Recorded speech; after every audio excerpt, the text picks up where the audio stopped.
Isa, dalawa, tatlo.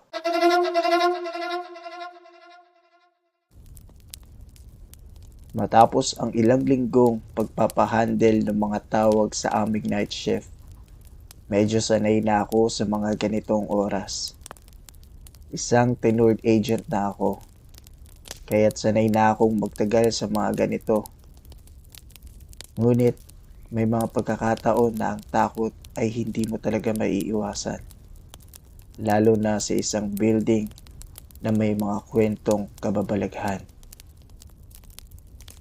Isang gabi, habang ako ay nagtatype at abala sa aking mga tawag, naramdaman ko na talagang kailangan ko nang magtungo sa banyo. Wala akong choice kundi ilabas ito sa katawan ko. Pumunta ako sa banyo ng 20th floor, kahit na may mga usap-usapan na tungkol sa isang babae na nagpakamatay sa mismong CR na yon. Sabi nila, ilang taon na raw ang nakakalipas mula nang mangyari ang trahedya. Ngunit mula noon, may mga nangyayaring kakaiba sa banyo. Nakakaramdam ng malamig na hangin at minsan may maririnig ka na parang may mga humihigbi. Hindi ko pa nararanasan ang mga yon. Hindi ko na lang masyadong pinansin ang mga kwento ng mga kasamahan ko, kaya't nagpatuloy ako sa paglakad papunta sa banyo. Habang papasok ako sa cubicle, ramdam ko na ang paligid ay malamig.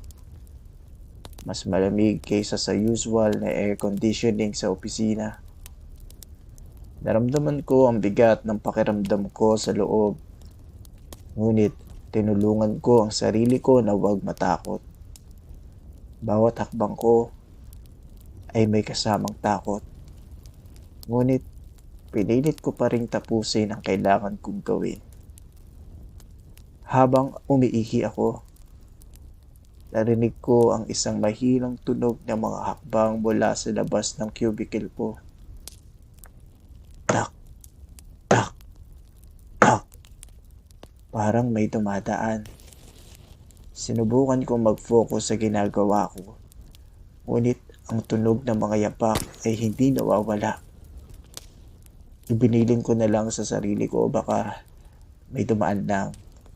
Pero habang ang mga hakbang na naririnig ko ay patuloy na papalapit sa cubicle ko, naririnig ko ang isang hinagpis, isang mahina at malungkot na iyak.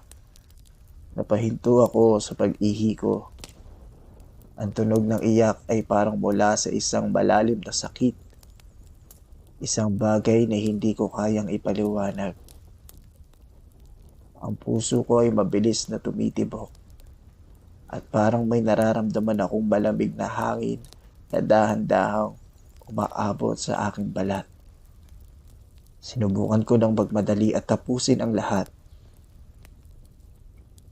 Nang malabas ko na ang lahat ng ihi ko, nagmadali na akong nagsuot ng pambaba at lumabas sa cubicle.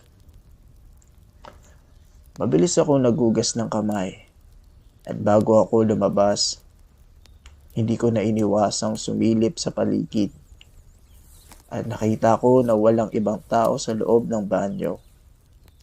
Tahimik, walang kalabit na ingay, maliban sa tunog ng aking mga sapatos na tumatapak sa mga tiles.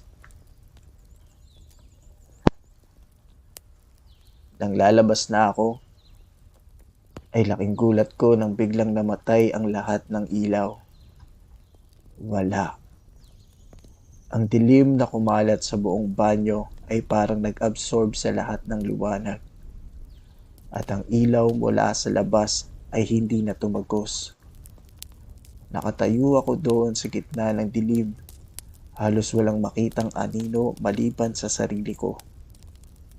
Naramdaman ko ang malamig na hangin na dumampi sa aking katawan at ang boses na muling umabot sa aking tenga. Humihingi siya ng tulong. Malungkot ang boses, palakas ng palakas. Ramdam ko na ang presensya niya sa akin. Mas tumindi ang nararamdaman kong takot. Parang may hindi may paluwanag na puwersa na humila sa akin. "Sino ka?" Sigaw ko, ngunit walang sumagot.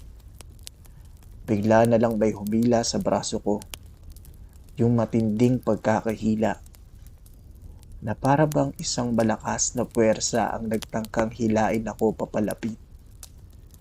Naramdaman ko ang lamig ng kamay na humawak sa akin, at ang puwersa ay hindi matitinag.